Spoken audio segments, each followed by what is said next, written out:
Welcome to my channel. My name is Muila, and today we're gonna be talking about the hidden messages in water. Okay, this book was written by Masaru Emoto in 1999. It's Masaru.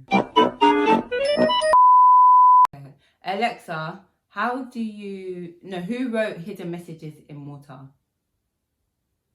The Hidden Messages in Water's author is Masaru Emoto. Masaru Emoto. Masaru Emoto. We just gonna get into it. We're gonna talk about, what I like, what I dislike about the book. It's just gonna be an overall review. Before we get into it, please, you already know what I'm gonna say. Like, comment, subscribe. Also hit that notification bell button. I would really appreciate that. And let's get into the video.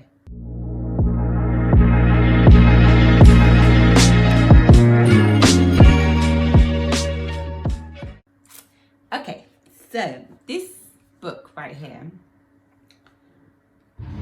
I do like it.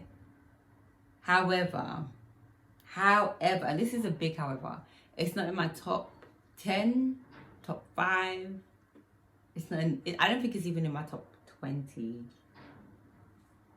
It's not. I'm sorry. Don't come for me. It's just not. I don't know what it is, but I didn't connect as much as I thought I should have when reading this book. I didn't connect as much as he mentioned other people connected. He spoke about people crying when they saw the pictures, being enamored with it. And I think I was just a bit like, really? I didn't feel that. I didn't feel that connected. I don't know why. It was kind of just like, oh, okay, yeah, that makes sense. But the book, so let me tell you what the book is about.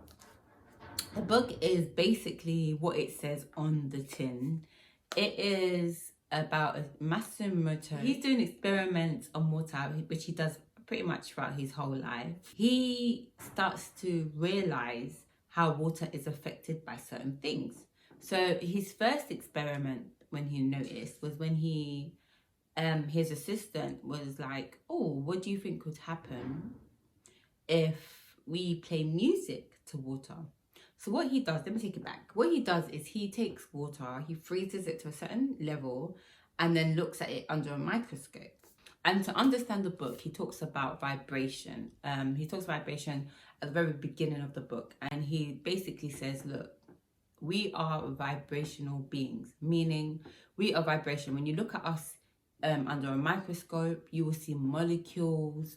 You won't see like a physical state. Even though we see things in its physicality, we're actually molecules and vibrations. And you know how sound travels with its vibrational waves? That's how we are. We're kind of like he actually said we're kind of like a universe within ourselves. That's how much vibrations we are emitting every day, And for instance, when you are around certain people, you connect with them because you're on the same type of vibrational level with them. So I feel like he put that premise in the book because he wants you to understand that water connects to words, because it's almost like understanding the vibration that the word has or holds.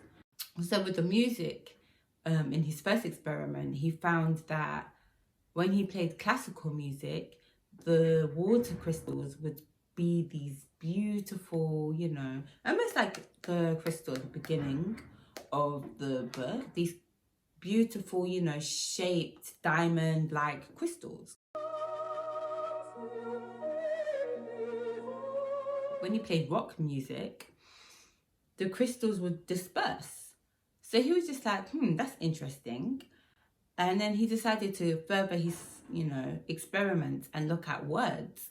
And so he looked at speaking to water. He looked at writing around glass, I think it was, of water, and looking at that in experiments. So when he would say certain things like thank you to water, it would again make these beautiful crystals. When he said you fall, it would disperse.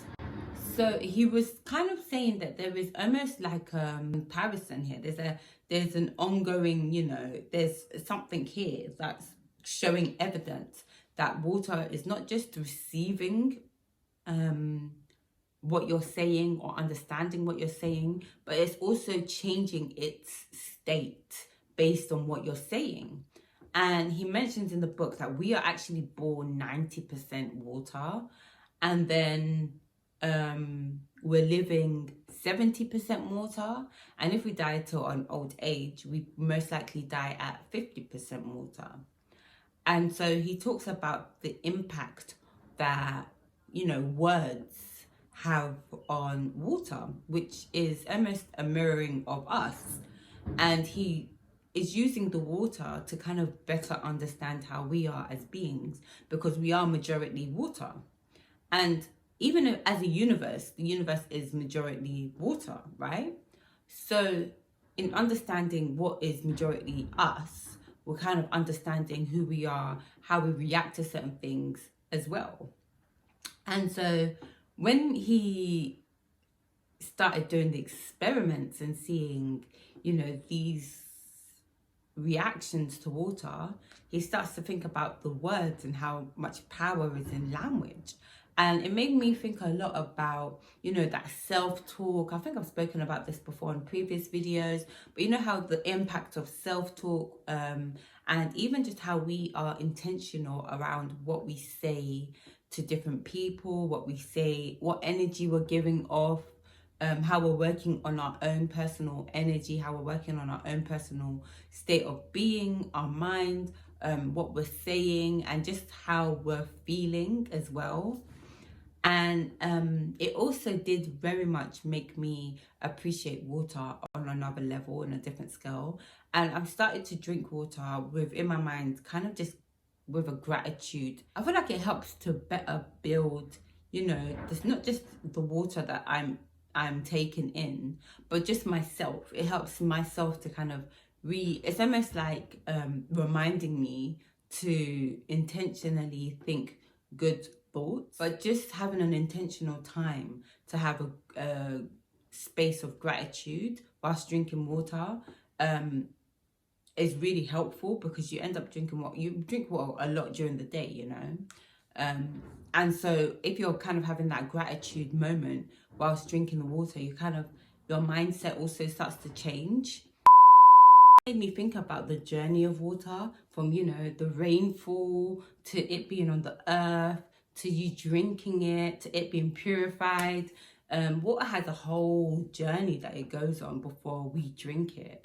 And I sometimes, you know, you just don't really think about that as much. And sometimes we kind of take it for granted. A lot of people in the world don't actually have clean water.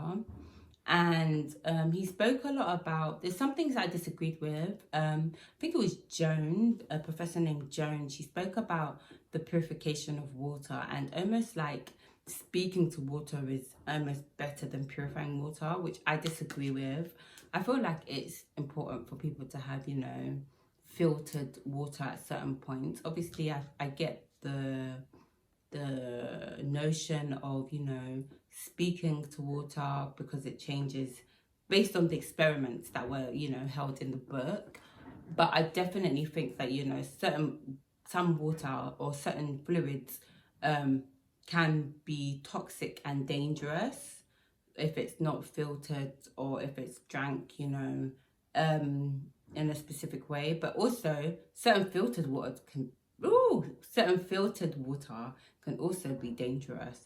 So that's certain things that I just never really used to think about, like filtered water being, you know, having its nutrients being stripped away from it. Appreciate his dedication to water, to people understanding water, and his journey to, you know, what water can do and how we can learn from water. I definitely appreciated that. And yeah, like, it's definitely made me feel way more intentional and receptive to how I treat energy and how I protect the energy that's around me. And yeah, so definitely a good book. May not be in my top 20, but it might be in yours. might be in your top 10 or top 5. And yeah, hopefully you enjoyed this video. And I am definitely, you know, still figuring out how I'm going to balance, you know, my reading and my reviewing. I do apologize for not putting out a book review last week, but yes, I'm going to do one next week. So hopefully I'll see you soon, and definitely see you next week.